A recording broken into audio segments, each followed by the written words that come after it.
Yo, what's going on YouTube? This is Zach with IT Career Questions. Today, we're doing our A Plus study group. It's a new thing that we're doing here, and we're doing it with my good friend Dakota.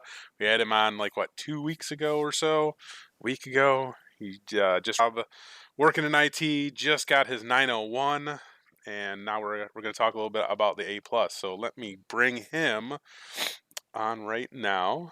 We'll do this right here. Here you go. Hey, what's going on, Dakota? Not much. Welcome everyone. Glad to be here. No, yeah. So I just got my A plus. Let's see. I haven't got my A plus yet. I took my 901 test and passed that about 2-3 weeks ago, and now I'm working on my 902. I plan on taking that here at the end of the month. And I just wanted to kind of give back. I wanted to kind of do a study group. I prepared a couple of questions, some of the things that I thought that might be useful for everyone else in the community. So I'm glad to be here and sharing it. So. Yeah, I greatly appreciate that. I know everybody else will as well. So we'll get started on that in a minute here. I still had some setup left to do. I forgot about. Not a That's fine. problem. Well, We started this 20 minutes ago or so, like getting ready, and I'm like, all right, I'm almost done. I'm almost done. Oh, you can't yeah, hear him? You should be able to hear him. Let's see if I turn you up a little bit. All right. awesome. Okay, let me know if you guys can hear him now. Yeah, feel free to speak up in the chat. Kind of my plan here tonight is I got about 15 questions I prepared. Anywhere in while we're going over some stuff, feel free to chime in on the chat, ask questions. Hopefully Zach, you'll be able to kind of catch those. I don't have the chat pulled up right now, but Yeah, I got it you covered. know, feel free to ask questions. That's why I'm here. I'm trying to, I want like to help everyone out. The A plus is a great certification. I mean, nowadays it's getting more and more important to have these certifications. I think because it really proves that you have this knowledge. So No, definitely. I think, and I've talked about this many times, right? I think A plus is the best certification to get when you're looking to get into IT. It's such a well-rounded um, certification to get, where it just covers so much, and then there's so many different companies out there who are seeking people with the A plus certification. So definitely a good one to go with. So if you're ready, I can get this pulled up here, and then hopefully I absolutely. don't screw it up. I might though. You never know. No, Uh, I have confidence in you. all right, you let me know when you're ready, or you want me to go to the next Uh, slide. How about that? We'll do it all that right, way. I am ready. So let's go ahead and go into it then. There you go. A bit about yourself. All right. So a bit about myself. I am currently an IT support specialist in the hospitality field, so the hotel industry. Um, I'm currently involved in system administration and network administration. Also do MDM deployments and several other things, including help desk. I feel very fortunate because I have a really nice, well-rounded position. I get to do a little bit of everything on a day-to-day basis. A little bit more of a background on me. I ran my own website development company for 7 years. That's where I got I think my true start in IT field. And with that, I also built several custom computers. And like my current computer, it's a liquid cooled system, 8 core AMD system that I've overclocked up to 5.9 gigahertz stably. So it's a pretty monstrous machine. So, but with that said, let's go ahead and dive right into the first question. I'm a little delayed here. Give me a second. I All got it up. right. So, first question. If you have different colored RAM slots on your motherboard, it means you have dual channel motherboard. True or false? And feel free to chime in with your answers here in the chat. I think that'd be great. You know, just do your best. Try not to Google, even though in the real world, Googling is something you don't know about is completely acceptable. But let's try to cover this, like an actual exam, like you're actually trying to take the 901 exam. So let's take a look here. I'm not sure how much delay there is. Exactly. So Well, hopefully somebody will answer in chat at least. yeah, we'll give everyone a couple minutes to kind of chime in there, and then we'll go ahead and reveal the answer here. That sounds Sounds solid to me. I'm just getting my screens flopped around here so I can actually see. There we go. All right, so let's go ahead and reveal the answer there. So, as I see in the chat, and that's correct, it is true. Uh, Go ahead and click on the slide a couple of times there. Uh, bring up the illustration of the motherboard. So, multi-channel memory architecture is a technology that actually increases data transfer between DRAM memory and memory controllers by adding more channels of communication between them.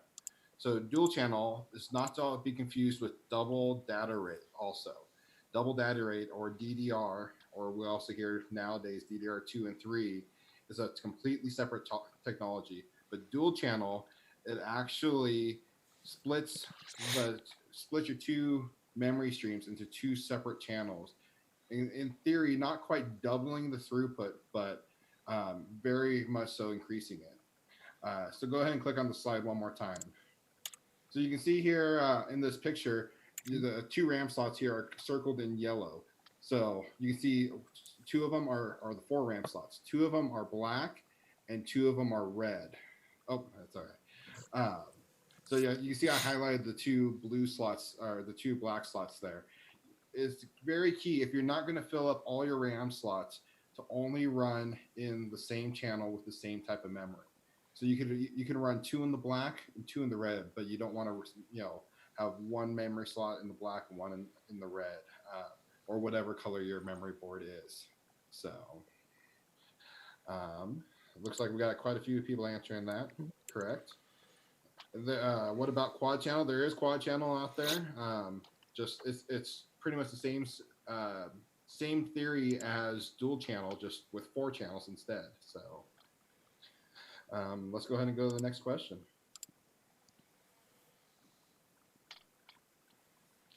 All right. So, which of the following does the Southbridge chip control? Choose three. So the Southbridge chip. So you have A, communications between the CPU and RAM. B, hard drive functionality. C, BIOS functionality. And D, PCI slots. So go ahead and chime in the chat. What three you think it might be. You could just say like A, B, C, B, C, D. I'd love to hear it. I forgot to put one on there. That was my bad. Oh. This is the only slide that's like this, by the way. Next time I'll just we'll figure out a way for you to do it. All right. That'll be a lot easier. Maybe next time we'll have to do like some sort of giveaway too. We could do that. That'd be pretty cool. We could do that. Get some more participation in there. What's going on, Shadow Tat? Oh, you got some answers here. Oh yeah, heck yeah. Seth Rogen, is that you? That's me. Yeah, that's me. That's Zach there. Different answers here. One of these days, I'm gonna just send Seth Rogen like a million tweets and be like, "Hey, man, come on my YouTube channel and just pretend to be me." There's been like so many people who have left that comment. Oh, sorry, I hit the button. But here we can go on. We'll go on with the. All right, let's go ahead and go on with this. Yeah, because we have several different answers. So here. So let me update my slide here. So obviously, B, C, and D was the correct answer. So A, communications between the CPU and the RAM, that would actually be the job of the North Bridge. So you have a North Bridge and a South Bridge on every motherboard. And I believe if you go ahead and click the slide one more time, I have a diagram actually showing this. So your South Bridge takes care of all your the core logic. There's two core logic chipsets on the motherboard. The South Bridge handles all the computer's I/O functions, such as USB, audio, serial, the system BIOS, and so on. Your hard drive, all that. Your North Bridge handles your PCIe or PCI slots, your RAM, and your CPU. And there's actually a link in between the two, South Bridge and North Bridge. So that's how it divides your architecture there. So, Awesome. You want me to go to the next slide? yeah, let's go ahead and doesn't look like there's any questions about that. So let's go ahead and go to the next slide. There you go. That's up. Awesome. So Southbridge seems like a lot of legacy stuff. Well, the Southbridge is typically a little bit slower than the Northbridge. That's how they separate it out that way. So okay, which of the following is the best way to clear a backed up printer queue? So keep in mind on the A plus, it really helps to pull up those exam objectives because it's just not all computing. You have printers, you have small office home networks, small office home networks. You have some networking. You have Linux. You also have Mac. So really pull up those exam objectives available on the CompTIA's website to see what's all on the test. What areas you need to study. So I just want to say I hate printers and I hate printing. It's the worst. People yeah, need to stop printing. So yes. what I would do to clear up a backed up printer queue is I would throw that thing out the window and say, "Stop printing, please." What if the problem's not on the printer? What if it's actually on the CPU? What if it's the user? I would throw the user out the window too. Oh, I'm just kidding. that's not very good soft skills there. No, those are terrible soft skills. I know, right? So, but yeah, Yeah. let's go ahead and All right, here you go. Ready? The best ways to clear a backed up printer queue is A, reinstall the printer, B, restart the print service, C, restart print server, or D, restart print spooler service. As you see on the screen there, obviously the answer is D. Is to restart the print spooler service. So let me pull up. I'm pulling something up. Keep going. Sorry, I'm talking to myself now. Oh, not a problem. So, and also another thing to keep in mind. So, reinstalling the printer, yeah, that might solve the problem, but CompTIA wants the best answer in these multiple choice questions. It's always the best answer. It might not be the only correct answer, but they want what's the best answer, what to do first. So I want to know if people know how to get to the print spooler service. That's my question. Does anybody out there know how to get to the print spooler service? The easiest way. Bonus question. Yeah, right? Bonus round. But you can't throw the 10-foot long copier machine that constantly jams out the window. For sure. Oh, okay. I copy that I can seriously nearly fit in. Duan Lightfoot, what's up, buddy? How you doing, hey. Sir? He nailed it right there too. Oh yeah. I think I should be able to pull this up on the other screen. Yeah. If I'm smart about it. Here, let's see. I gotta look on my other screen. It's probably gonna show up on my other monitor. Yeah. Hold up. There we go. Nice logo there. By the way, I'm not in the frame right now, I don't think. No, you are. You can see it. Oh, we're a nice AT career question shirt, Just saying, there's great merch out there. I love it. Nice plug there, buddy. So if you guys do like Windows key R, it'll bring up the run menu here. If you just type in services.msc, it will bring up your services window. Let's maximize that. And from here, if you scroll down, we're going to look for the print spooler service. It's right there. So if you right click on that bad boy, you can hit restart. A lot of times, I'll stop the service and then I'll start it back up. Sometimes just doing a restart will work. So there's your print spooler service. Let me pull this back up. Oh, okay. It's already at our next question, so that's probably my bad. Not a problem. Yep. So there you go. All right. So next one, we got a networking one here. My favorite. What type of Wi-Fi security is no longer considered secure? A, we have WEP, W-E-P. B, W-A-P. C, W-P-A. D, WPA2, or E, token ring? I was laughing because I saw one of the answers on there.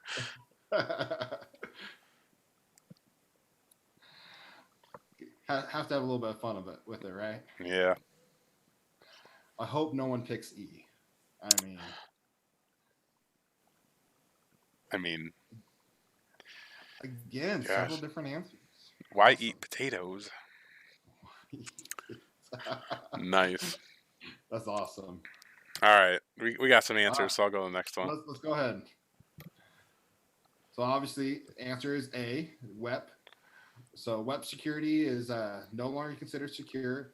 It was depreciated back in 2004 because it is actually considered less secure than an open architecture, than no security. So believe it or not, I would Uh, Google that. that's, I wonder if companies. No, nobody uses token ring anymore. Come on. No. No, no, no, no. I mean, you'd probably be surprised that there's somewhere out there that actually utilizes something token ring.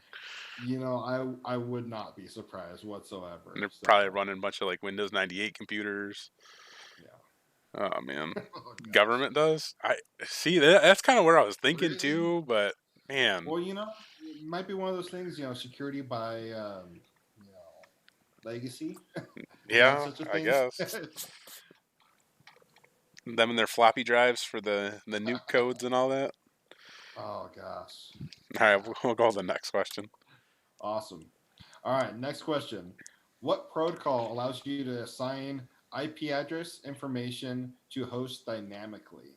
This should be a pretty easy one. Another networking one though. So, what protocol allows you to assign IP address information to host dynamically? This is just a fill in the blank. So, I was just about to ask you, is this multiple choice? I should no, pull this up no, on just my. fill in the blank. Man, look at these people. They got it. They're on their game. I'm Oh, going to the next one. yeah. There you go. All right. So the answer is DHCP, Dynamic Host Configuration Protocol. If you, so that one was a nice networking one. So obviously, if your DHCP server's not working, then you're probably having some network connectivity problems. So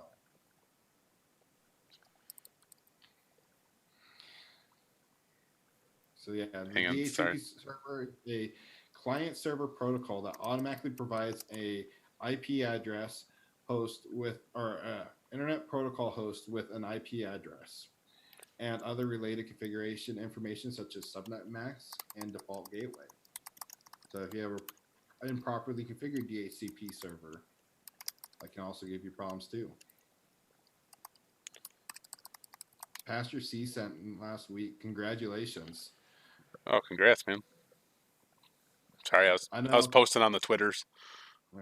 I know my next goal is after I pass my A plus is to go get my CSENT. So, if you guys like this video, make sure and say so in the comments, and we'll do some more A plus. And then once I start doing once I start doing some Cisco stuff, maybe we'll do a Cisco study group as well. So, all right, I have a study group coming up. I'm pretty sure I'm okay to actually talk about it now.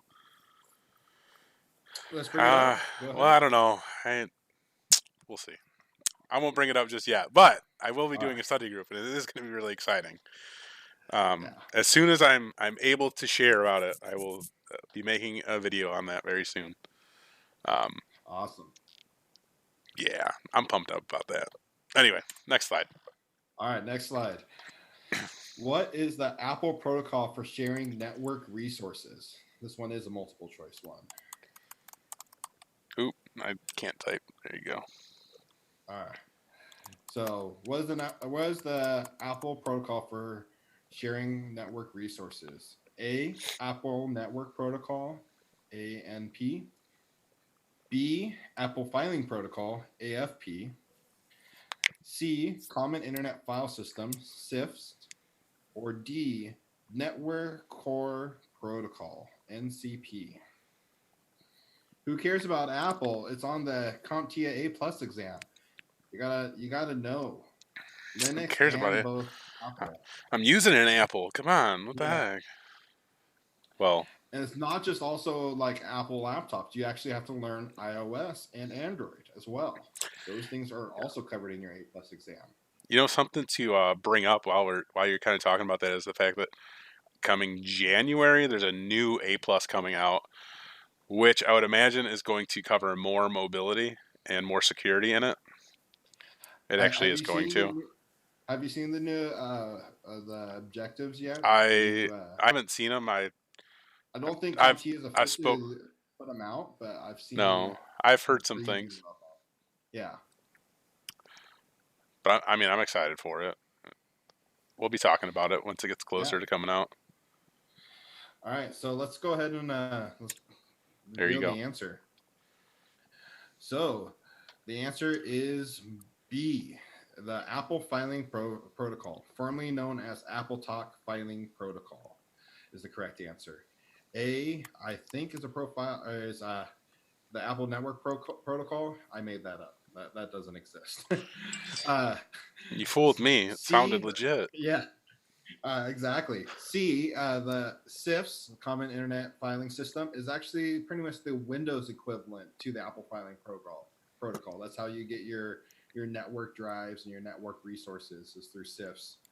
And then the NCP, the Network Core Protocol, is a protocol used used in some products from Novell Inc. Actually, it's a little bit older, primarily MS Novell. DOS stations. Yeah.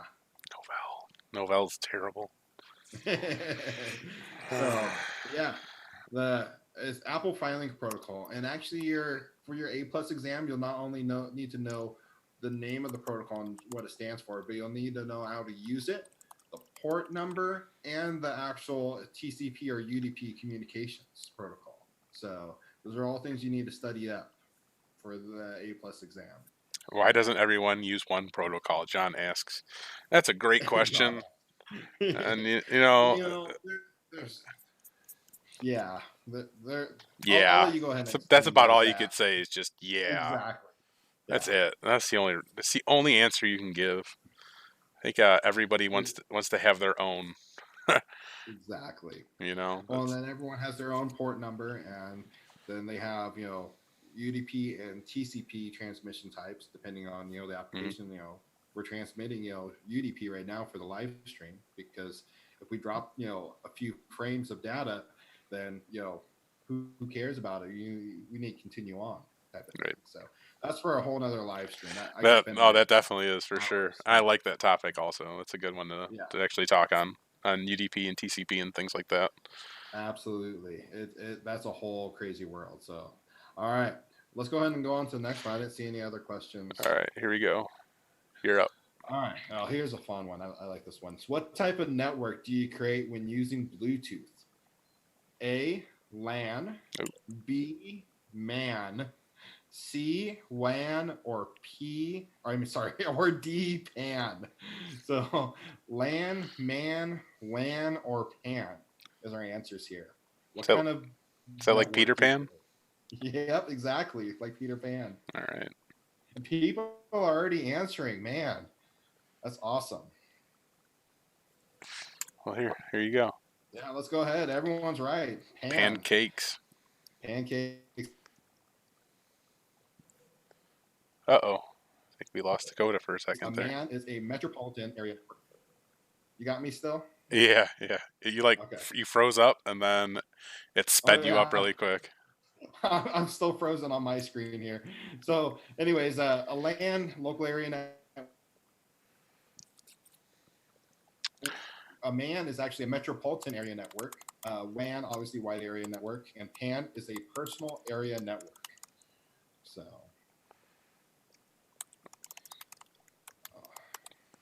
I think I froze on my end too. I think this is Yeah. actually a problem with my computer. All right, there we go. That's because you're using a Windows computer. I know, I know. All right, I think I'm on the right slide. Let's go ahead and go to the next slide.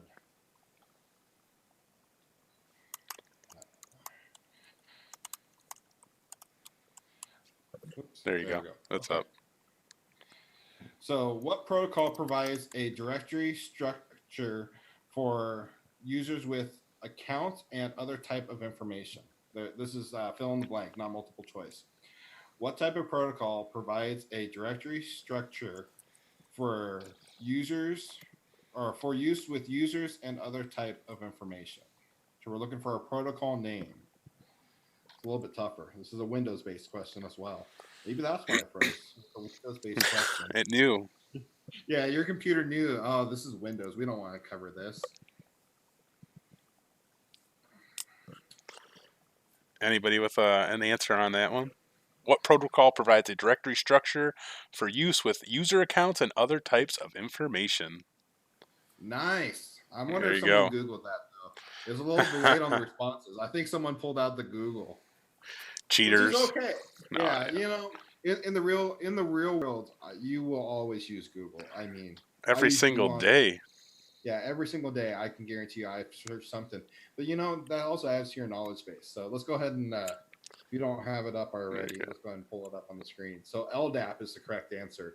Lightweight Directory Access Protocol, which is so fun to actually play with when you start building out, servers and stuff like that. So LDAP is a software protocol for enabling anyone to locate organizations, individuals, and other resources such as files and devices in a network, whether it's public, intranet, or on a corporate intranet.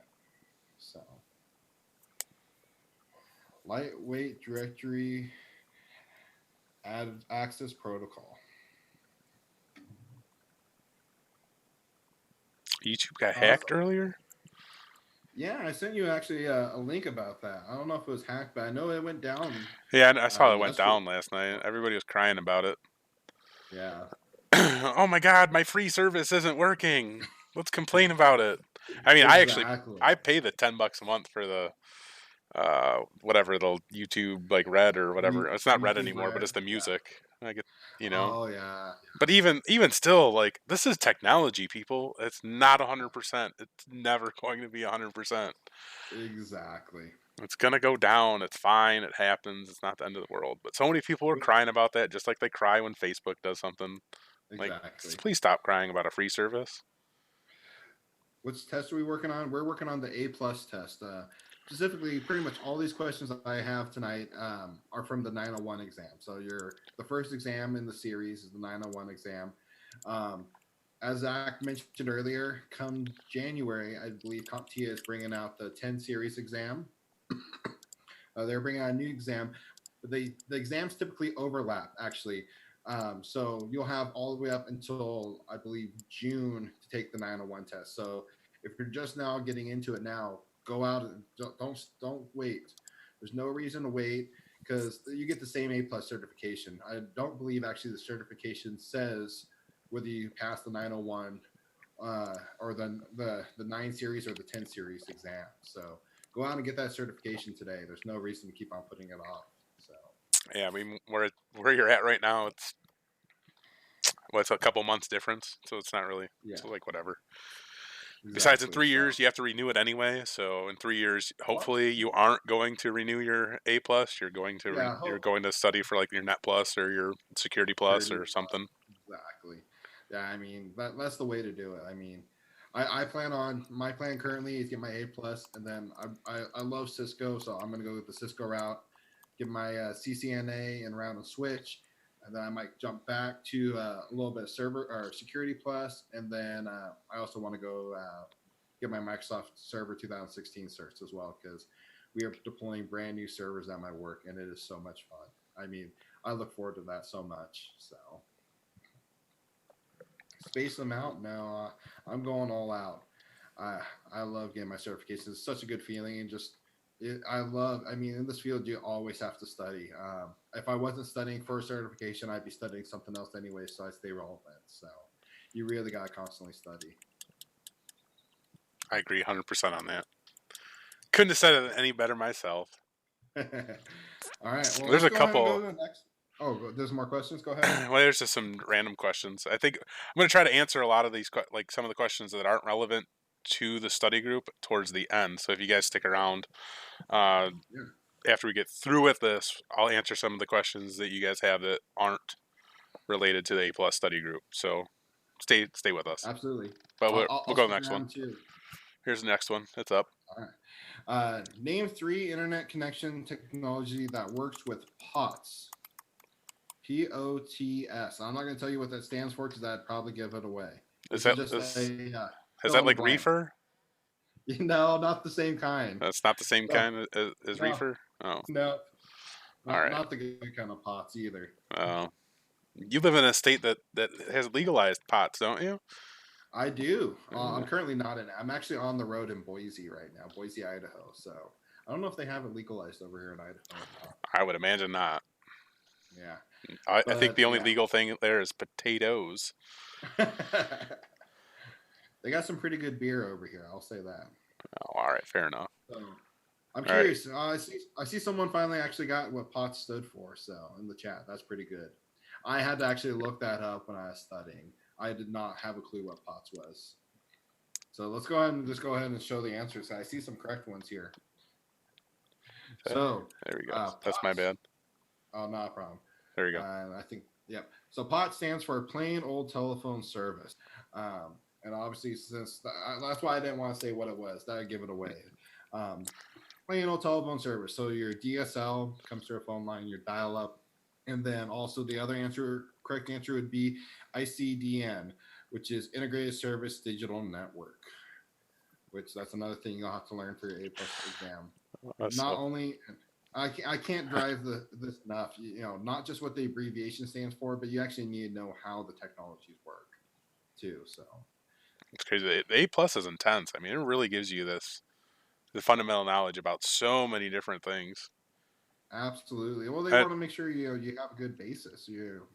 right. And it's funny though because I mean, there's a lot of the stuff that you might not run across, and then you could talk to somebody else who like runs across the specific thing like every single day. You know, Right. it's like why do I need to know this? Well, somebody out there needs to know this stuff. Exactly. You So ready? You ready for the next one? awesome. Let's go ahead and keep it going. All right, there you go. Which of the following are true about? Or, I'm sorry. Which of the following are true about the SATA power connectors? Choose two. A, it's a 4-pin connector. B, it's a 15-pin connector.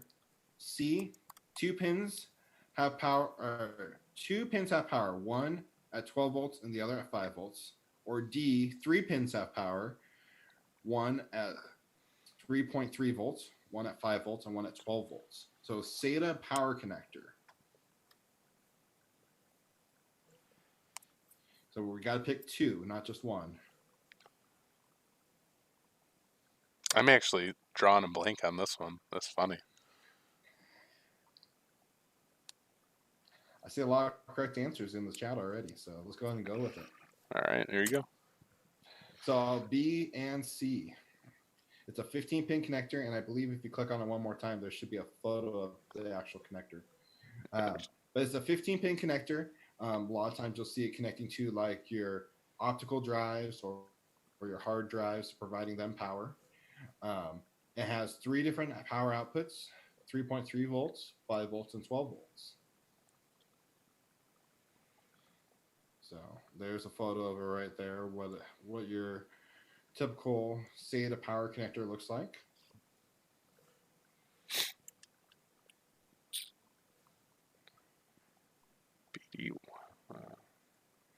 What did you do to memorize the stuff, What did I Dakota? do? Flashcards.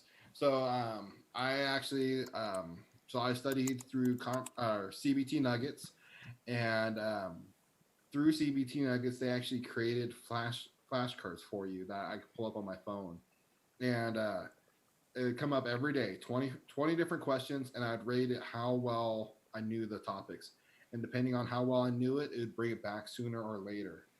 So I use flashcards; those are great. Um, I did have a good foundation of knowledge beforehand, so a lot of stuff I kind of knew already. But yeah, I hope that's information, good information. I also used, I used CBT Nuggets, but I went out there and used Professor Messer, just so I have a good range of knowledge, which I'm glad I did. Um, I love CBT Nuggets, but learning from multiple sources kind of helped fill in some gaps for me too. So there's not one good place to study. I didn't break Agreed. open any books, which I think I should have. I did great on the exam, but I mean, books have their place too, I think. That's for sure. But Professor Messer's awesome with like the CompTIA stuff. I mean, he's a pretty solid Yeah. resource. But I mean, yeah, CBT Nuggets is awesome too. Pluralsight. I have a link in the description for Pluralsight if you guys are looking for somewhere to join to study. They're a really good resource for studying materials and labs and things like that. You get like a free trial if you use my link. So use my link. That's my little plug. We'll go with the. Awesome. Yeah, let's go ahead and go to the next one. Yeah, I was reading John's comment. It was pretty funny. That's pretty solid. Leave your leave your water outside and it's cold. Perfect. That's awesome. All right. So McMeridian gets a Pluralsight free from their company. That's solid too. I'm actually jealous of that. Yeah. So I'm lucky. My work actually allows me to go take my test on company time though. So Are they reimbursing you? they're not, which is I'm fine with that. You know, I'm sure if I asked, they probably would, but just them allowing me to. I'm like, because the only times I can go take the test is during work hours, and I said, hey, do you mind? Can I take some PTO? And like, no, you don't take PTO for that. You come in work when you need to go take your test. You go take your test, which is awesome. You're like, That's solid. yeah, they're like, you're going to use that knowledge here, aren't you? So just go ahead and go take care of it. So They should. I'm sure if I Yeah, they should reimburse you, bro. I'm sure if I asked, I'm sure they No, I would. know, I know. Yeah. But that's Uh, just something for people to note that a lot of yeah. companies will reimburse you if you take a certification while you are working there. So that's solid. Absolutely. Yeah. Sometimes you just need to ask. So that's probably something I should do. You could. Yep. Absolutely. So, Here's the all next right. question. So, What's up? awesome. So, what type of connection are you most likely to find on a mobile device headset? I already see answers, but this is actually a multiple choice, and Oh, the answers I'm seeing isn't the correct answer.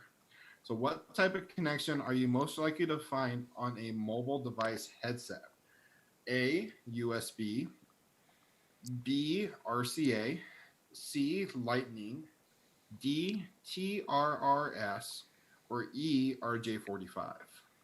I really think it's E. RJ45. I think that'd be epic if all phones came with RJ45. Yeah. that would be funny. All phones need the RJ45 on them. I know, right? Perfect.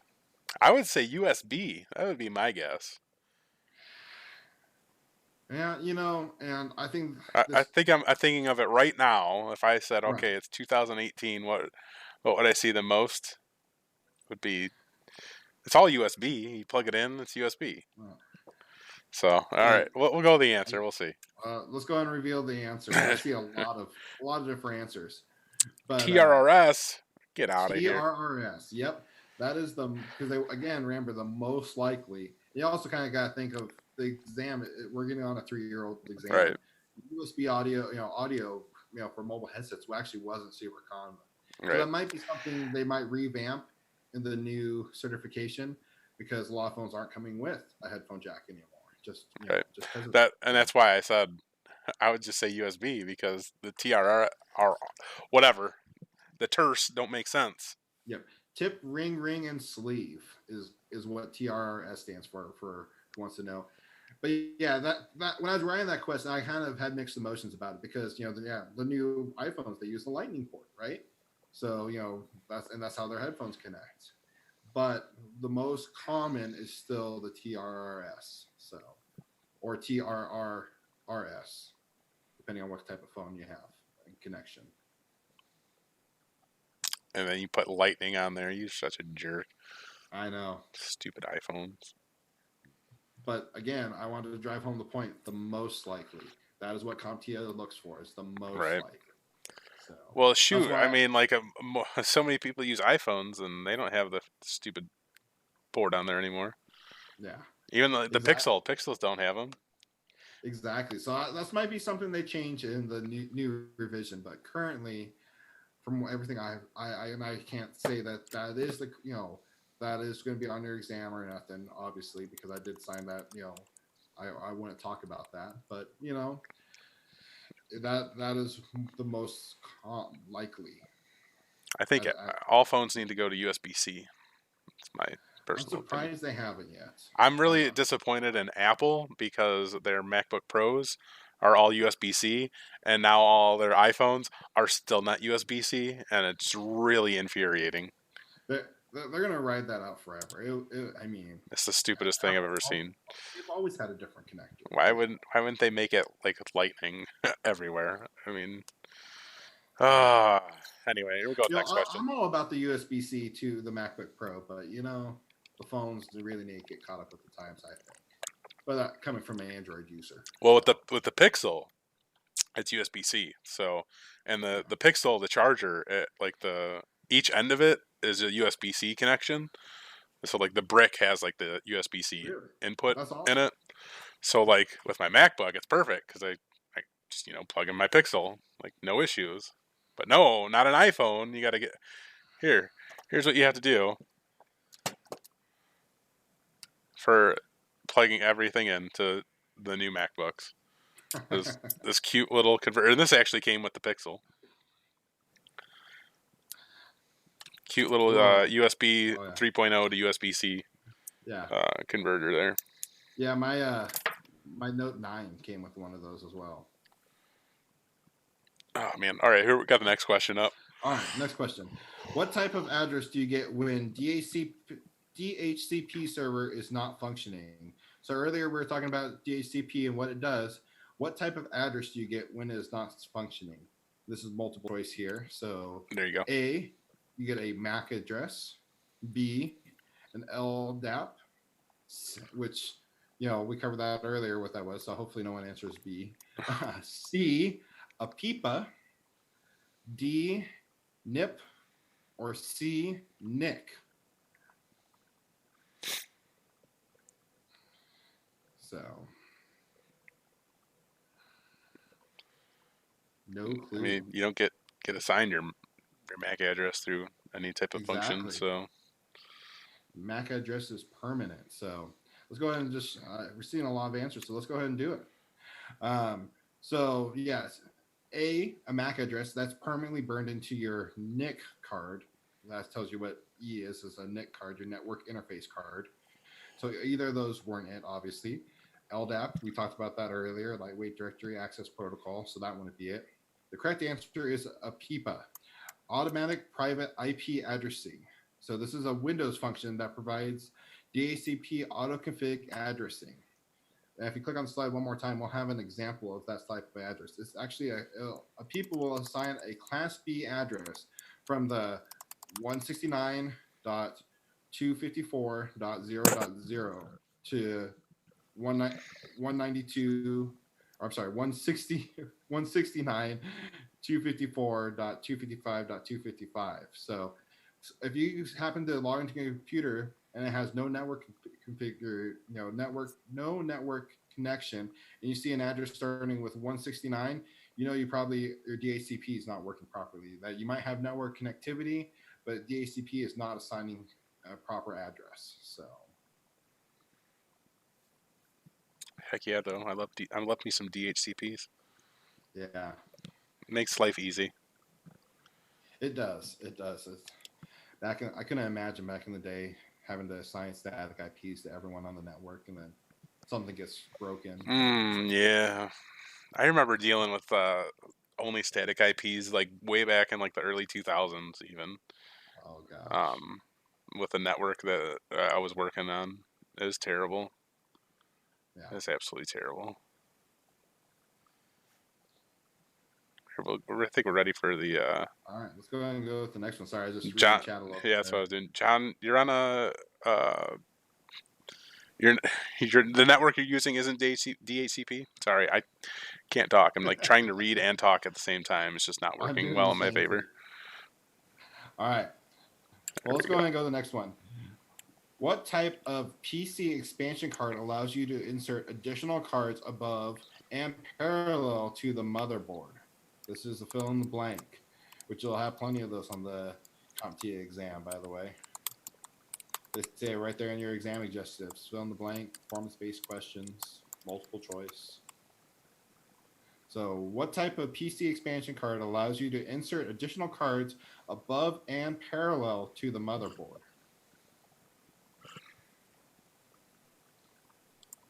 And I see some close answers. I see some correct answers.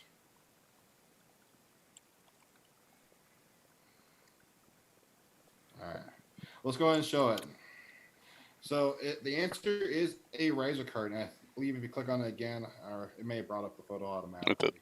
Example. So a riser card. So this will actually sit in a PCI slot and allow you to insert um, additional PCI cards, additional expansion cards into a single slot.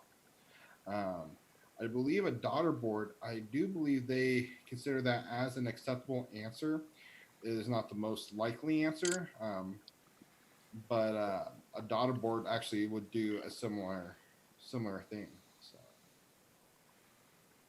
Cool. awesome. Well, Here's the next let's one. keep it rolling. I think we only have a few more questions left. All right. So, what type of RAM is synchronized to the motherboard and works at half the speed of DDR? So, earlier I brought up DDR, which is double data rate. So, what types of memory is synchronized to the motherboard and works at half the speed of DDR? This multiple choice, or we got? It is. Oh yes, I'm sorry. It is multiple Okay. choice. So, A, SD RAM, B, PRAM, C, SODIMM, or D, DDR2. So, we're looking for what works at half the speed of DDR. Isn't it SD-RAM? Well, that's what I think it is, but we'll find out.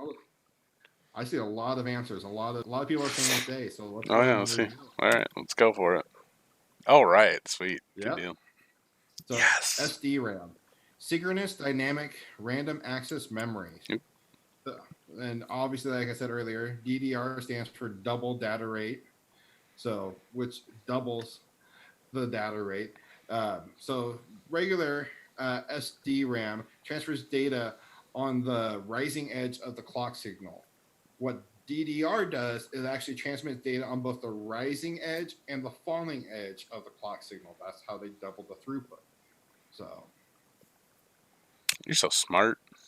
Yeah, synchronized definitely gave it away, for sure. yep, If you pay attention, and there's a lot of questions like that on the A plus where they actually, if you really think about it, the answer's almost in the question.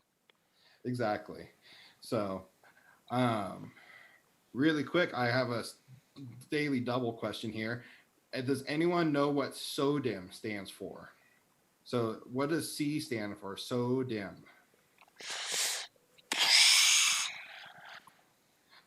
Thank you, Alicia. I hope I got that right, Alicia. Thank you very much. I Yeah, appreciate that. Alicia, thank you very much. This is awesome. So I'm curious, does anyone know what SODIMM stands for? That's another thing you'll need to learn. I don't know what it stands for, but Google does. I'm Googling that right now. Oh, there's the answer. Small outline. So small outline dual inline memory module. So SODIMM you'll actually typically see in your laptops. SODIMM. And it is literally nearly half the size of your typical memory module. So that's something you need to know because you have mobile computing and laptops on your A plus exam. That's something that will be covered over the 901 exam. 901 is a lot of hardware, hands-on hardware. 902 will cover more of your software, like your operating system. So you really got to learn that Linux, Mac, and Windows operating system, along with iOS and Android. Just wanted to throw that out there for you guys. All righty. Well, let's keep So it going. dim is so dumb. Oh, sorry. There you All go. right. So this is, I believe, our final question. This is kind of like a performance-based question, one of my favorites. So match the following tools with their most likely operations. And this is a multiple choice, obviously. So 1, a multimeter, 2, a tone generator, 3, a loop back plug, and 4, a cable tester. So those are our tools, and we have to match them with the most likely operation. So A would be measuring ohms, B, checking terminations, C, tracing wires, and D, testing ports. Now, if you think these are in order, you would say A, B, C, D, or put them in whatever order you think. It's funny because like this question, like all these like relate so heavily to one another. It's Exactly. like it could totally throw you off if you did not study for it. Yeah. Kev All right. runs on So choose. Duncan's all over it. That's because he's running choose. on Duncan right now, which I wish I was running on Duncan. Could definitely go for a coffee. I know after the stream, I think I'm gonna have to go get some coffee tonight. Man, you guys are spot on tonight. I guess next time we're gonna have to throw some harder ones this way. Yeah, I was thinking about that. I didn't want to go too difficult. We had some ones in there. We had some Yeah. difficult ones in there. All right, well let's go ahead and show it. Right. We're getting plenty of answers. So obviously one is A, measuring ohms. A multimeter, you're going to measure ohms, which ohms is a measurement of resistance in a wire. And then two, a tone generator, that would be B. C. Hold on. C, excuse me. I was looking at the wrong slide here. C, tracing wires. So a tone generator is a tool that you'll actually plug in to like an RJ45 cable or a coaxial cable, and it generates, just like the name says, a tone, and you can use a tool to trace the wire. So if you're trying to you found out that a cable has a break in it somewhere, or trying to trace where a wire is going, you can use a tone generator to do so. So uh, number three, a loopback plug, that would be D, to test ports. If you're testing certain ports on a switch, a loopback plug is just how it sounds again. It'll loop your connection back around. And then number four, cable tester, would be B. A cable tester you're going to use to check your terminations. And that's kind of why I threw that in there. I figured it might stump some people. Number 2 and 4, a tone generator and cable tester. So a cable tester, obviously, making sure that your wire goes all the way through a wall. Say you come into a room and they're complaining they have no connectivity, everything seems fine set up.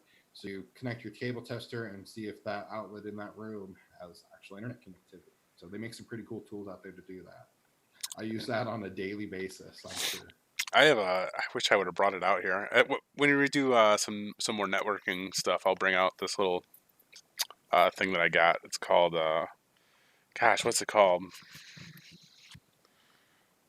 Shoot, I can't remember. The one I use, I love it. It's called a link splitter. You might be able to Google and pull up a picture, but it's this little device that actually you can connect to it to broadcast a Wi-Fi signal, and you can connect to it with your phone, and it not only tests for a cable connection, it tells you how it's wired, if it's what standard it's wired to, if DHCP is working, if DNS is working. It's such a cool tool. It's called the link splitter. Yeah, I got something like that. I wish I could remember what it's called. It's called Pocket Ethernet or something. POC Ethernet. Nice. Something weird like that. Cable testers go for $1,000. Some of the fancy cable testers do. I mean, I do have a cable tester at home I bought for like $20, that simply just tests the cable. I mean, this depends on what functionality it also includes with it. So, and I think that was my last question. That was it. That was all of them, man. So, I hope you guys enjoyed it. I tried to put some challenging ones in there. Everything I covered I can guarantee you need to study up on for your 901 test. Go out, check out CompTIA's exam objectives again, and right there in the exam objectives, they list everything you need to study. I mean, there's no guessing what's going to be on this test. They list it out there in your exam objectives for you. So I think I can pull that up. Get that. Yeah. This is for the 901. Slide. Yeah. I have to create a bit.ly link here real quick. All right. But yeah, while Zach pulls that up, it's a really cool tool to use to also see, oh, I know this, but I don't know anything about that. You can use that to kind of judge where you need to study, also where you need to devote your time. So.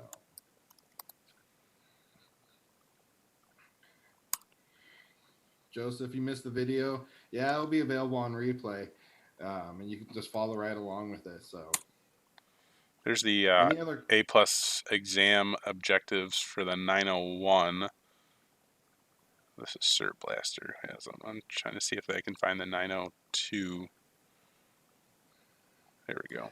Any other questions? Feel free to ask. I think we're kind of opening up to a. Thank you.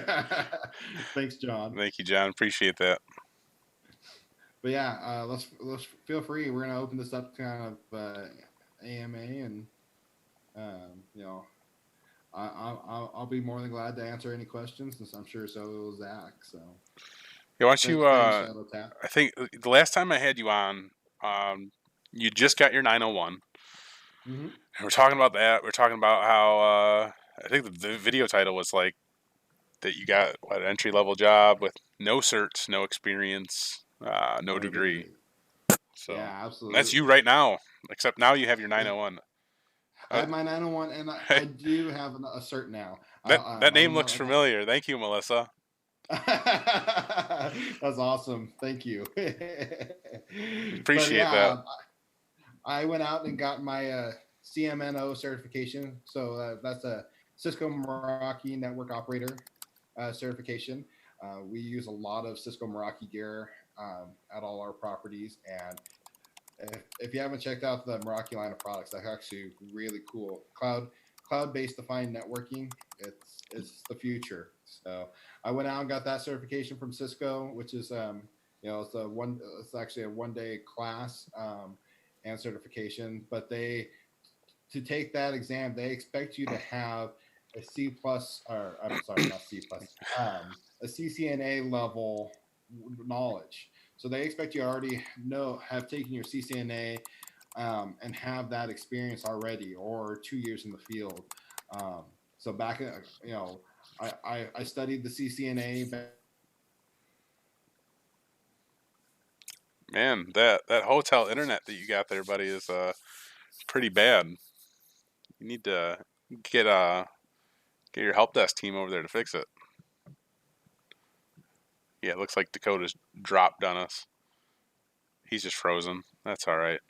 So thank you guys, everybody who joined us. I really do appreciate it. I hope you enjoyed the this little study group. It was our trial run. I'm just gonna talk for a bit until Dakota comes back, but yeah, I really hope that you guys enjoyed this. And next time we'll be doing this.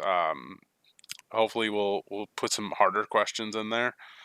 But it was nice just to see how this like kind of worked out, how this flowed. Um, it went pretty well. I might have to, he might have to connect back to the Zoom session. Should be the same link that he's got. So, yeah. Anyway, it was a lot of fun. Doing this is crazy. Trying to get this all started. So I'm glad it worked out pretty well. Dana Lee, thank you very much. I appreciate that so much. Or Dena, sorry. Terrible with names, and I should look at things a little bit further. But thank you very much. I really do appreciate that. I think we're going to set up another stream hopefully next week. We'll do the same thing. I'm sure Dakota will be good with that. Let me switch out. Oops, that's the one we wanted. Yeah, so hopefully next week we get this all settled out to do it again. We'll do more questions. And then I have something really, really exciting coming up that I will mention. I won't mention too much about it, but there is another study group coming up. Oh man, see, Sid17, thank you very much. I appreciate that. That's awesome. Thank you. This is awesome, guys. I just had a major interview today for your new IT job. It's going to be a big step in your career. Keep up the great work. Thank you, and good luck to you. Seriously, I hope you nail that interview.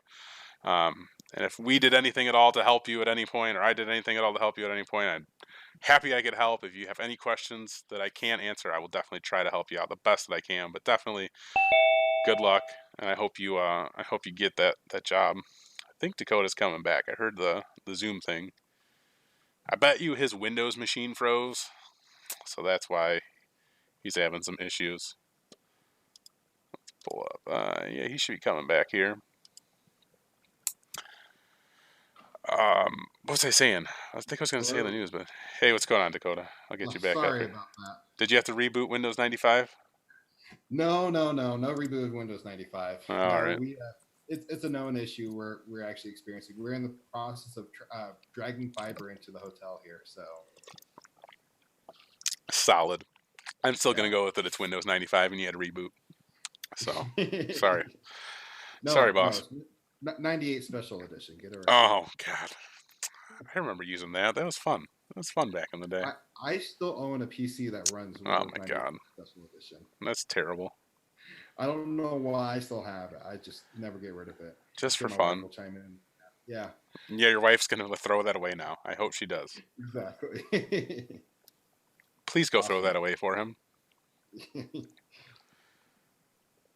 Well, I don't see the chat. Was there any questions? What did I miss out on? You missed out on everything, man. You were gone forever. I don't know. I know. I know. Wow, people are super chatting it up. I feel left out now. I'm not super chatting at all. Yeah, you don't need Everyone to. else, You're part of this, man. You don't have to super chat. It's not awesome. how this works. I do appreciate the super chats very, very much. And if you guys do a super chat and you have a question for me, make sure you put that question in there, and I'll answer you right away. I really do appreciate the super chats for sure. That's awesome. Well, Your wife said that she said maybe he's not home. Do it. Throw it away. yeah. Throw away Uh, all his old computer stuff. He doesn't need it. I promise. yeah. No, no. He So can buy much new money into technology now. So Oh, you either ooh, throw love away that. the old stuff and he buys new stuff, or you let him keep the old stuff. That's how that works. That's how it works at my I, house. Because she's I like, don't "Can think you that's just how it throw works. away that old stuff?" I'm like, "Yeah, I would love to throw it away, but that means I have to buy a new computer. That means I have to buy a new camera, a new motherboard, whatever the case is. And she's like, "All right, just keep the old stuff." That's Uh, that's how it works here. I, that's not how it works. It's in my house. It's get rid of it and no, you don't need new stuff.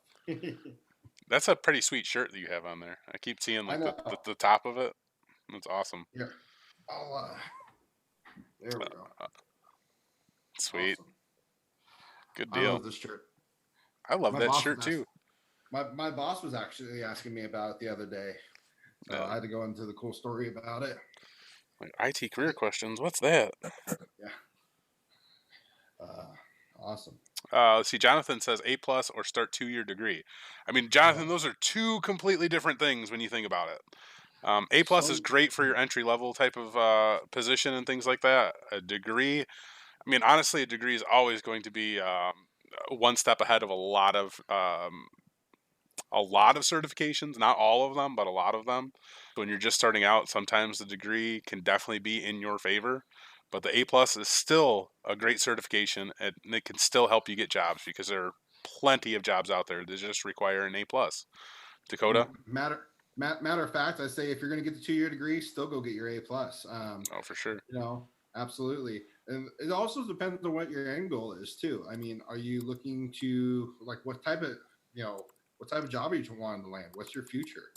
If you're looking for like just to get in the help desk and kind of stay there, save your money. Just go get your A plus because it is so much cheaper. I can guarantee you.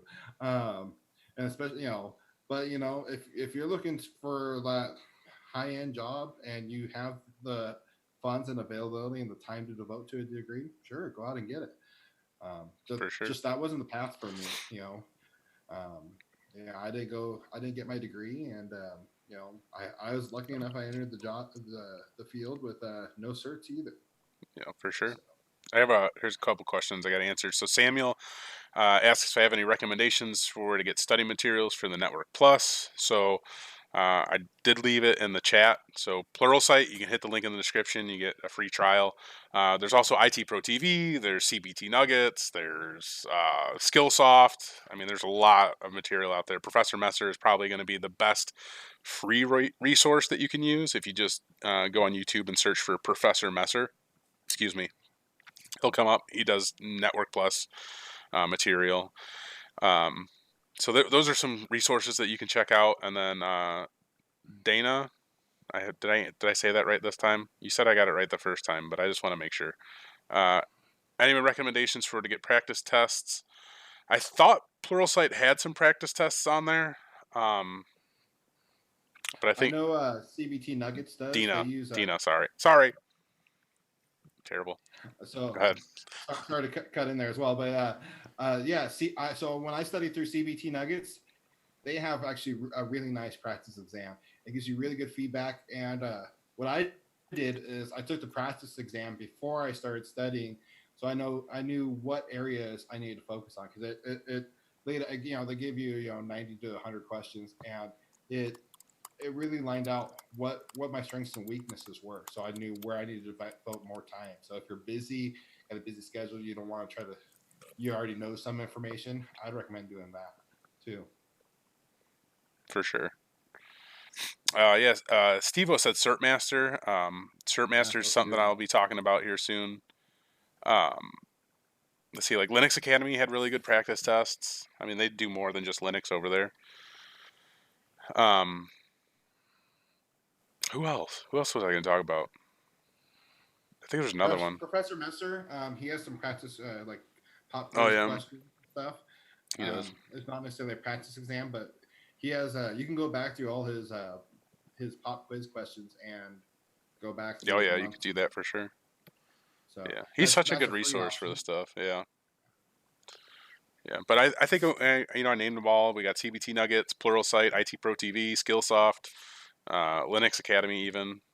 I mean, there's plenty of great material out there. If you're into books, I think in the description of this video I have a link to my Amazon page or whatever that has a bunch of different books that are highly recommended. Let's see. Chris says, how long should you study for CompTIA A Plus Network Plus? Dakota, how long did you study for the 901 before you went and took it? I studied for a year, which I was way too long. I procrastinated and pushed it off and pushed it off and pushed it off, which I don't recommend anyone do.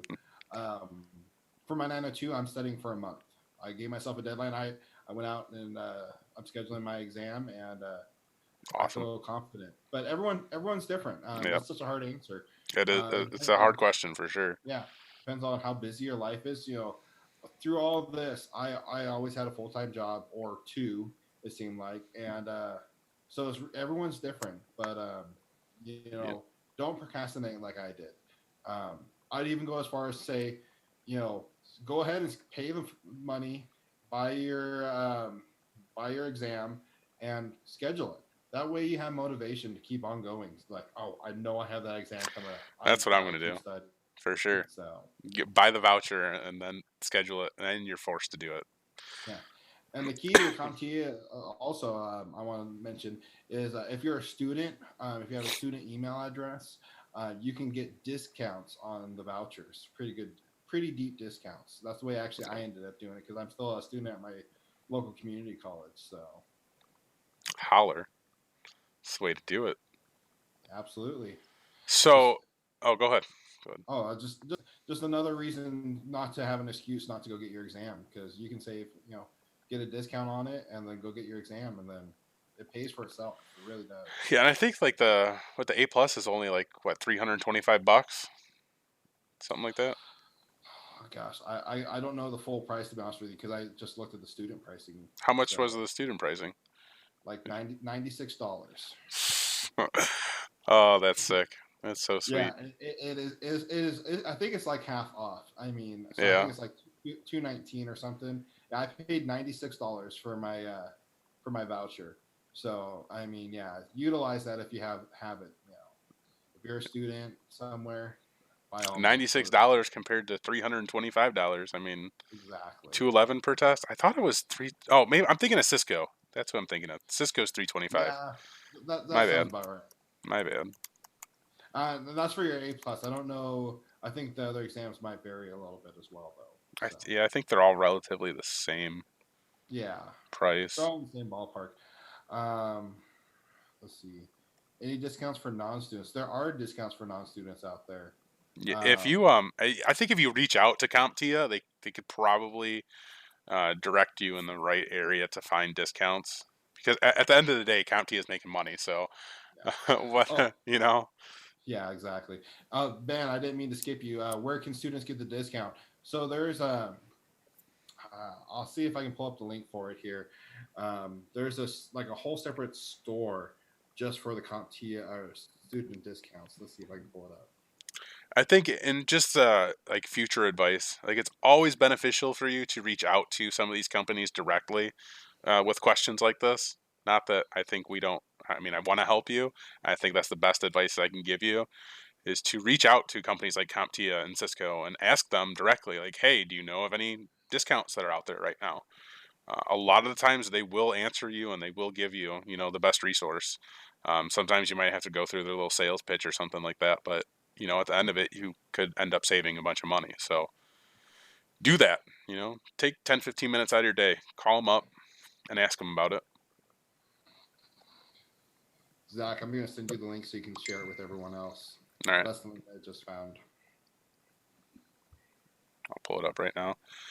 And then Kao, Ko, CAO, asked for a beginner. Is it worth getting a certification IT security defense against the digital dark arts offered by Google through Coursera? So the only thing that I could say about any type of Google certs now is that we don't really know how much value they hold because they are so new, and there's not really a lot of companies out there that specifically ask for Google certifications. So, and I think you're going to run into that a lot with like many of the different companies that are out there now who are trying to create their own certifications.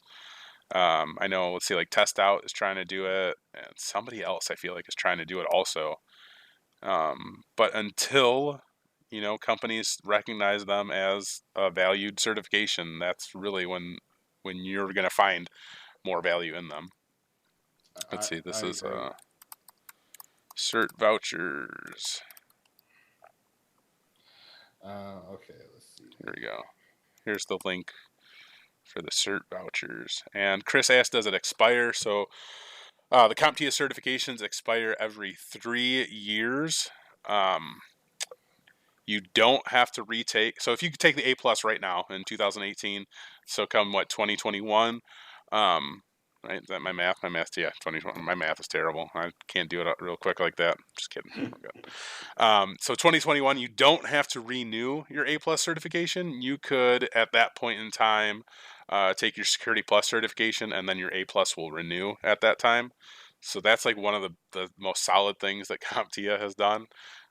You don't actually have to renew that same certification every 3 years. You can get another certification from CompTIA, and your previous ones will renew. So, say you get your A plus this year, 2021, you get your Security Plus, and 2024 you could get your Network Plus, and then your previous two will renew. So that's pretty cool.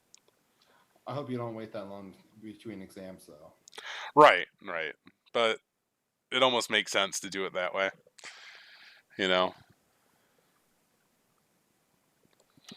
that way you kind of save money doing it that way almost. Exactly. All right, what else is out there? I don't know. So I'm going to share the news that I have. Not going to go into great detail about it. But what I can tell you is that I will have a study group coming up for the Security Plus. So we are going to officially announce that in a few weeks. And I'm hoping that I can get you, the viewer out there, signed up with me to do an actual study group where we go over the course together. We go over some of the, we'll go over the objectives. Every week I'll check in. We'll talk about our progress, where we're at with studying, and it should be roughly like 6 to 8 weeks. And then I'm going to take my Security Plus certification. So hopefully I can get some of you guys interested in doing that with me, because I think that would be a lot of fun. And then we can all get Security Plus certified at the same time, because that would be a heck of a story to tell. I think it would be pretty awesome. So that will be coming up really, really soon, Security Plus study group. So if you guys are interested in that, stay tuned, because it's coming. That'll be awesome. Oh, and then somebody asked, I think somebody mentioned something about us doing this again. So, I mean, hopefully every week we can do this. Yeah, I'd be more than happy to come on here. If people are interested in it, I would be more than glad to do something similar. If there's any changes, any feedback, I am all ears. Leave in the comments, anything else you would like to see us, see me do on here, in these study groups. Let me know. This is kind of my first time ever doing something like this, so. Yeah, I mean, I said when your Windows 95 was crashing that we would try to do this every week. So Hopefully next time I have a better connection for us. yeah, right. And we'll try to streamline the the process for the slides a little bit better. Absolutely. Keep the momentum going. Right. Let's see. Mick Meridian. How much more involvement would you say it would take compared to studying for MTA, OS fundamentals, net fundamentals, and security fundamentals? So those, yeah, I mean, those are definitely a lot different because they're primarily Microsoft focused. So you're going to run completely into more Microsoft related objectives and tasks and things like that. Where the CompTIA stuff is, what is it? What's the word I'm looking for? Vendor neutral. That's what Right. CompTIA is. They're They're very vendors. vendor neutral. So they'll talk in some of their exams about Linux, about Mac OS, about iOS or Android, for instance. So CompTIA is like just kind of everywhere, which gives you that fundamental knowledge about everything. Where the MTA stuff is just you're all Microsoft. They also dive a lot deeper into the topics with like your MTA certifications.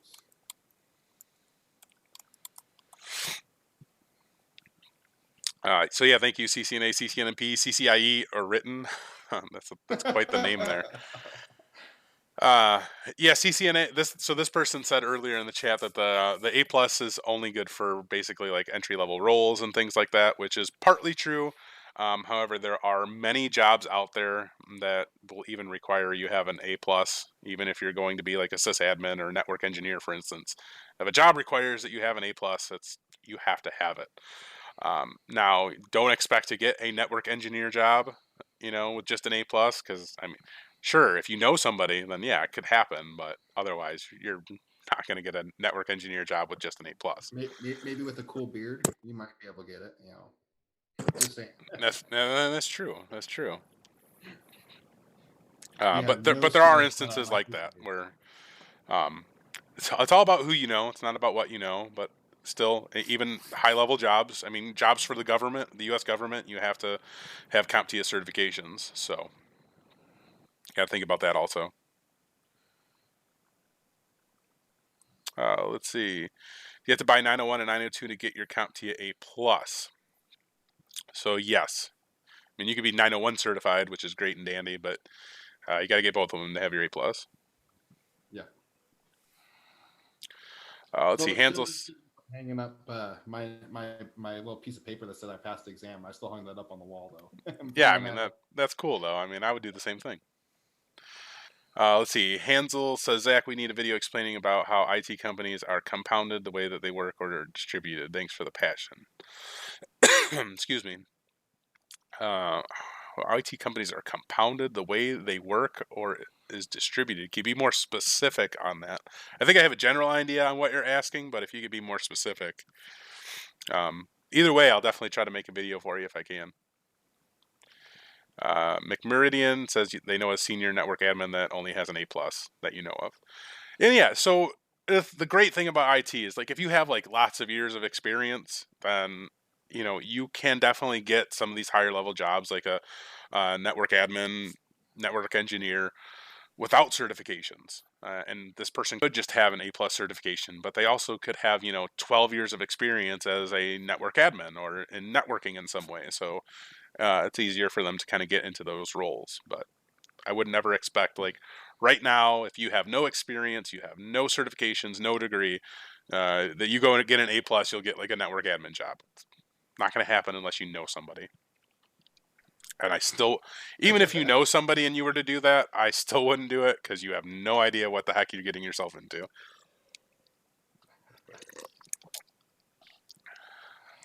All right. Let's see. Steve-O said that he's going to keep his beard for his interview. Absolutely. Good idea. You know, do some research.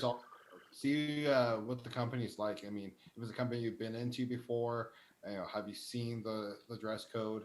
Um, I asked in my interview if I could keep my beard, and they're like, "Yeah, half the people here have beards. Why couldn't you?" I'm like, "Sweet." Yeah. So I mean, I personally, I would decline a job if I could not have my beard. I mean, even if it paid a buku dollars, I'd be like, dude, this is my life. I, I want a beard, bro. it's becoming more and more acceptable Yeah, nowadays. that's for sure. But make sure you're not all scraggly and stuff. I mean, Yeah, be nice and clean, trimmed. Go in there looking professional. for sure. Sid17 asked, do any current certifications go into blockchain and tokenization? I believe that there's a couple of the security certifications that go into the blockchain a little bit. I'm not 100% on that. I believe the CEH talks about the blockchain, though, possibly. I know there's some security certs that do that. Let's see, CCNA, the Cisco guy, that's what we're going to call him. He was stuck for desktop position for 3 years until he got his or she got their CCNA RS, and your salary got to 76K as a network engineer. But you used fundamentals of A plus to get where you are. Yeah, for sure. Nice. Um, I love to hear I those think stories. A plus is just the best certification to get your foot in the door, to get the fundamentals and things like that. And then you take it from there. A plus is just this well-rounded certification that has so much knowledge behind it. Once you get into a help desk role or some type of entry level position, and you're actually working in the field, you can really kind of find where your place could be. You could have this great grandiose idea that you get your A plus and you're going to be a system administrator. So you get your A plus, you get this entry level job, and you work this entry level job for 2-3 years, and then you see what sysadmins do, and you're like, I don't like what sysadmins do. I don't want to be a sysadmin. So you shift your gears and you decide you want to go down networking or security. The great thing about getting that entry level role in IT is it's just getting your feet wet, getting that understanding of how a business environment works, and seeing the different technologies and how they work in an environment. And then from there, you definitely will discover like what you want to do more of. Dakota, you got anything to say about that? No, that's really spot on. I think you got to figure out what your goal is, and a lot of times you don't know until you get into the field. Um, you know, when I entered the field, I thought this is a help desk job. I'm gonna be here for a year or two, get my experience, and move on.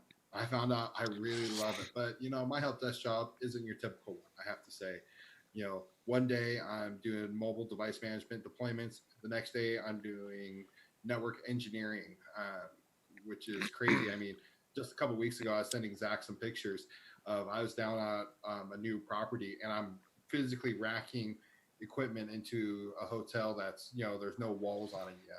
But I'm setting up equipment and pulling cables and helping configure and engineer that stuff too. My boss is super inclusive on all that, which is amazing. So it really depends on your goal and your employer. Yeah, for sure.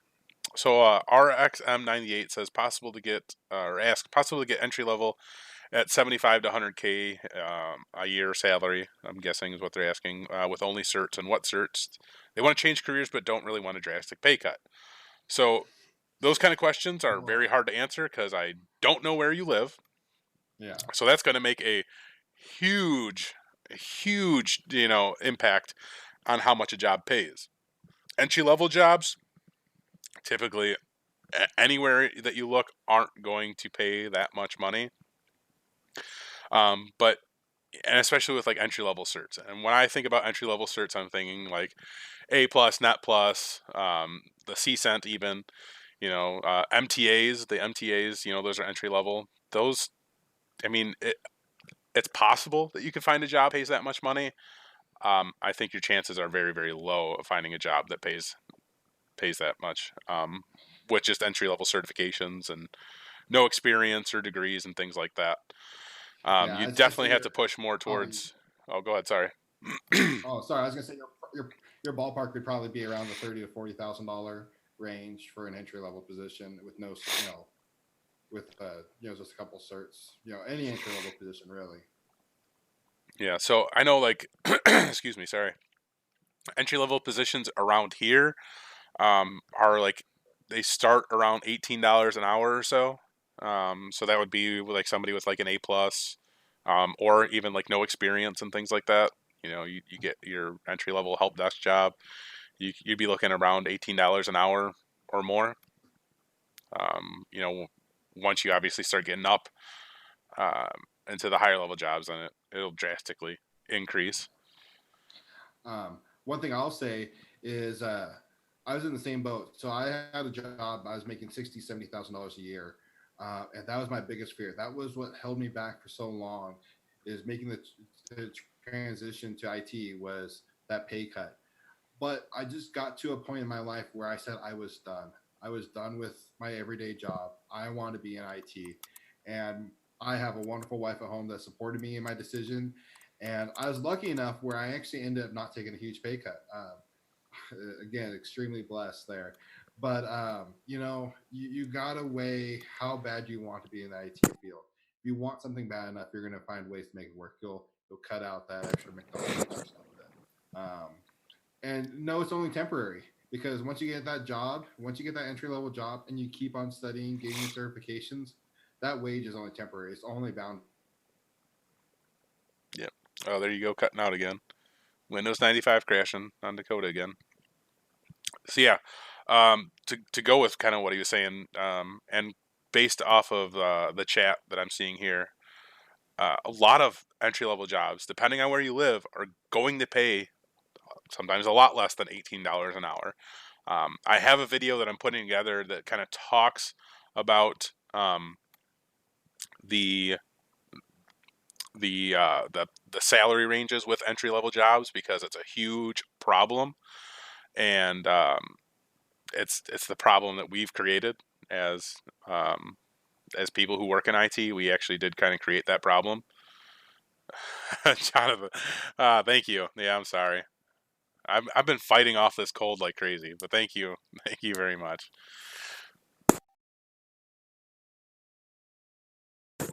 And I see I can't stop coughing. I'm like drinking water and everything.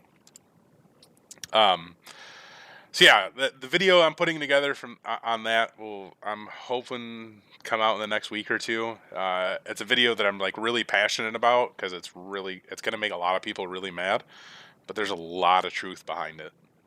The low salaries, um, that's stuff that we created. We created the fact that you can get an entry level job that pays $10 an hour. That's just what happens. We'll talk about that though. But yeah, depending on your area, that's really going to be the biggest thing that sets your pay range. And as Dakota was saying, it's only temporary. Once you have like a year under your belt or so, and sometimes even less, you could make a drastic bump up in your pay.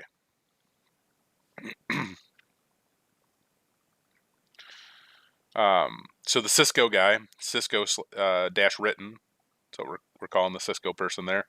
They say the main point is if you don't have experience under your belt, don't look at salary much, but look if you will learn a lot at the company. After you get your experience, you can worry about money, which is absolutely 100% true. Worry about that experience. That experience is just very, very helpful. Shane the Brain and says, there's a happiness factor too, which is just as important to be happy, and that's definitely true. So there's a lot of people who don't make a lot of money in IT, but they're very happy making whatever they're making because they're working in a job that they're passionate about. They're working in a job that they love. So the money sometimes, you know, they might work a second job even um, to support themselves, but they're just happy enough that they're working in IT. There's lots of people like that in many different fields.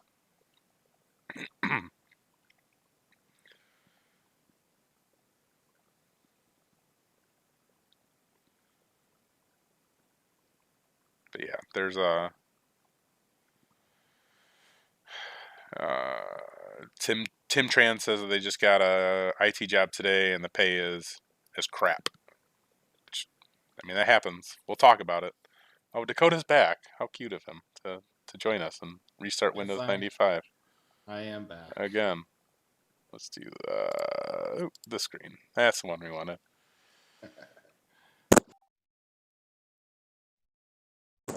I can't stop coughing now. So Tim Tran's Sorry getting about that. paid $13 an hour, I'm guessing. Which, yeah, I mean, it's low, but in your area, is that like a decent pay range? You know, it's hard to like talk to you guys about the different pay rates and things like that because like I know what a standard pay rate in and around Chicago is. So like I know, if you made $15 an hour, um, you wouldn't be able to support yourself. Like that's the way that it is. But say if you're in Idaho, for instance, um, $15 an hour is probably a pretty good amount of money, and it just depends. But again, it's just starting out. Look at that as a just starting out. Um, it's funny because these jobs that pay so little, right? And it has to do again. It has to do a lot with the area. It has to do a lot with the business that you're working for. The turnover rate for that job is probably really high because of the fact that they pay so little. And now, like if you just start out, if you just get into that entry level job, you only have to stay there for like a year or so, and then you can sometimes double the amount of money that you're making. And I mean, I did that. I went from a job where I was making $11 an hour to making $25 an hour. Um, and that's it's really when I kind of first started out. So I mean, it's quite a few years ago, but that's a huge jump. $11 an hour to $25 an hour. And that was a year and a half of experience that I had at that entry level role. So just think about that. Take that into consideration. Yeah, other jobs will come along. Um, I've only been on the job now for 3 months, going on 4, and I've already had 2 other job offers, and I just simply declined them because I enjoy my current work and I'm not ready to make a change. So Right. Yep. it will come find you, even. There's a lot of great comments that I'm seeing right now, and I want to hit on all of them, but I can't. But yeah, sorry, I'm trying to read and talk at the same time again. Not very good at that. Chris Cunningham asks, "Is it better to start in programming or networking?" And it depends on what your ultimate end goal is. So I can't really answer that for you. Programming and networking are really good things to have a good fundamental knowledge of, any way you look at it. So Both, both, anyway, really, yep, because they actually kind of tie into each other, and they're going to tie into each other more and more. Software defined networking. You know, yep. it helps to have that programming experience. Just depends on what your goal is. I'm trying to like keep up with the chat, and it's going pretty quick. So I apologize.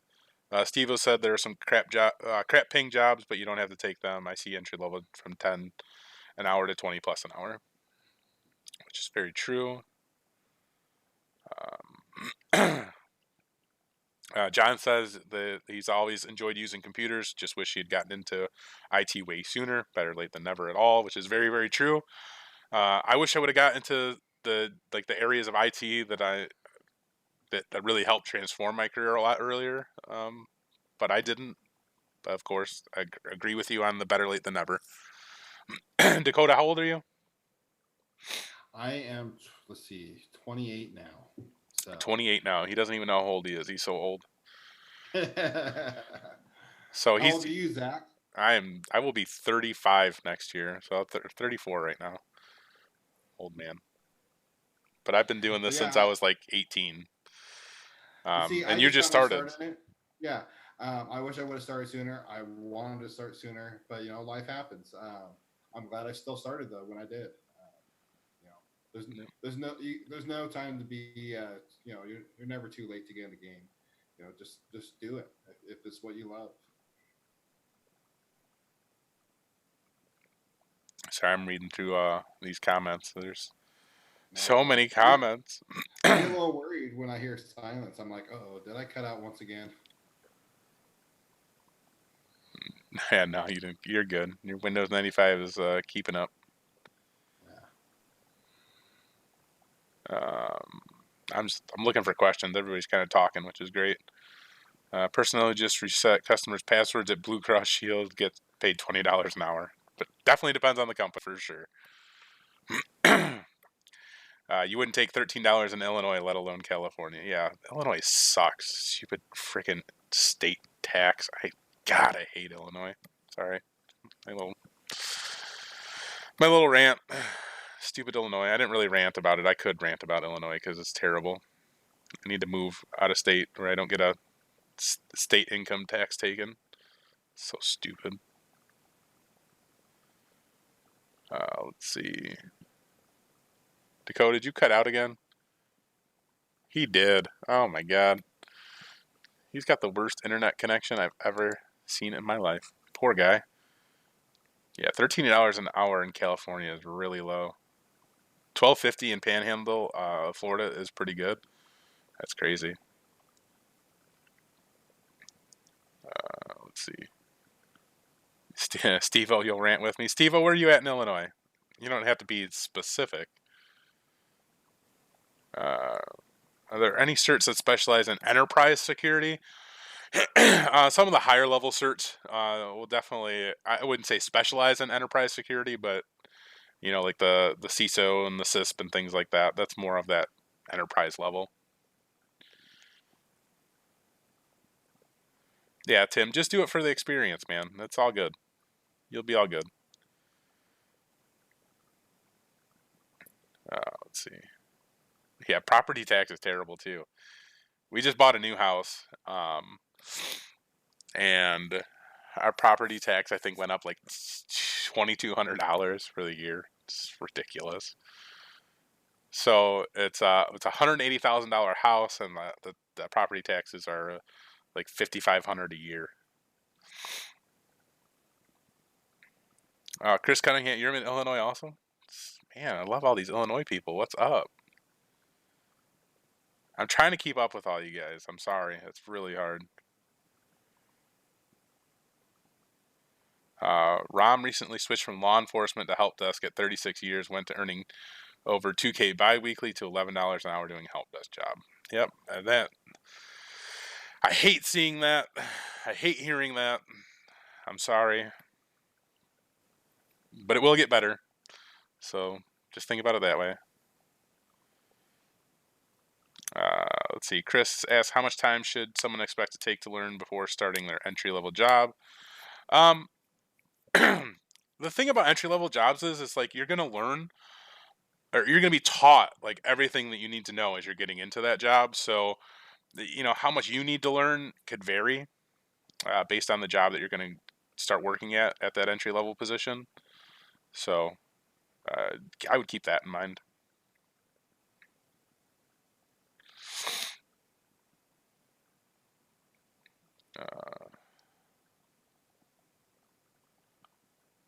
Let's see.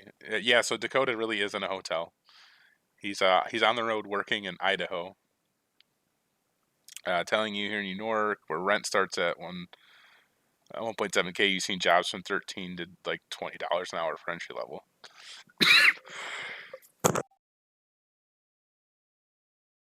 Oh, sorry, can't get this cough to go away. So Steve-O says, yeah, West Suburbs by Schaumburg. I was just over by Schaumburg last week. I went to actually Woodfield Mall, last Thursday or something. We were staying in Rosemont. Now I know what he deals with. Yeah, sorry, Melissa. Let's see. My thoughts on security certs. I think security certs are amazing, and I would definitely place a security cert over everything else. Honestly, nowadays, if you're looking to just get into the field or looking to advance yourself, definitely get a security cert for sure.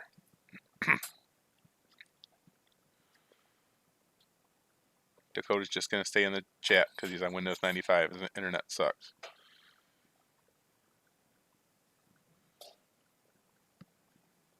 I'll be in a few. Can't believe it's 11:15 already. Do I have free geek in Chicago? I don't know. I'm like 2 hours outside of Chicago, so I can't answer that one. That could be there. Let's see. Tim, you want to become a sysadmin? Any suggestions? Keep doing what you're doing and get more certifications. Take it easy, Sid17. Thanks for coming. I appreciate it.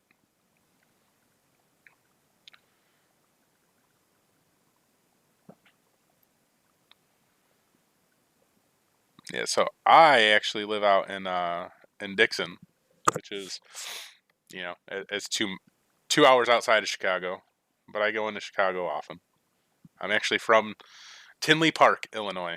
That's my hometown. So South suburbs.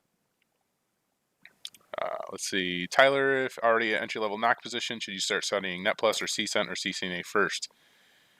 Yeah, if you're already in the entry level, sorry, knock position, I would even go for the CCNA if you're getting experience and things like that. Dakota, thank you. You're a jerk, but thank you. Appreciate that.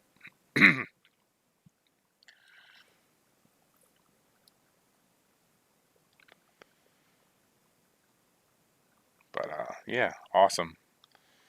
Thank you, Dakota. Again, I think I think we're pretty good for this stream tonight. I think it went really well. I know Dakota and I have already talked about doing this again. So excuse me. We'll hopefully set something up again for next week. And again, I talked about the Security Plus study group. We'll be talking about that in a couple weeks. We'll have a better timeline for you guys on that. So if you guys have any questions or comments or anything in the meantime, you guys, you can hit me up on email. Leave a comment on any video. I try to get back to you guys as soon as I possibly can. Sometimes it's really hard, and I apologize if I don't get back to you soon enough. But we will be doing more live streams. Sorry.